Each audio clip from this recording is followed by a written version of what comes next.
आणि यानंतरची एक मोठी बातमी, गोट्या गीतेवरती काढलेला मकोका पुन्हा एकदा आता लागलेला आहे। सातबाई हत्या प्रकरणात आता पोलिसांनी याआधी सुद्धा कारवाई स्थगित केलेली होती।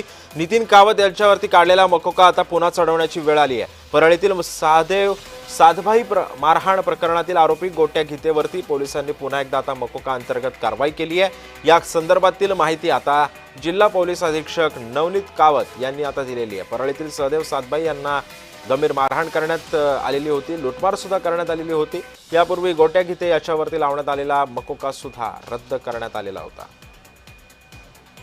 तेव्हा आपण पाहतोय की गोट्या गीतेवरती काढलेला मकोका आता पुन्हा एकदा आता लावण्यात आलेला आहे। सातबाई हत्या प्रकरणामध्ये पोलिसांनी याआधी सुद्धा कारवाई स्थगित केलेली होती, मात्र काही दिवसांपूर्वीच गोट्या गीतेवरती लावण्यात आलेला मकोका काढण्यात आलेला होता। त्याच्यानंतर आता पुन्हा एकदा गोट्या गीतेवरती मकोका अंतर्गत कारवाई करण्यात आलेली आहे।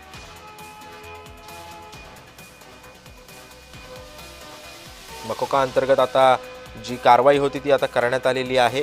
गोट्या गीतेवरचा मकोका पुन्हा एकदा लावण्यात आलेला आहे। याआधी सुद्धा सातबाई हत्या प्रकरणामध्ये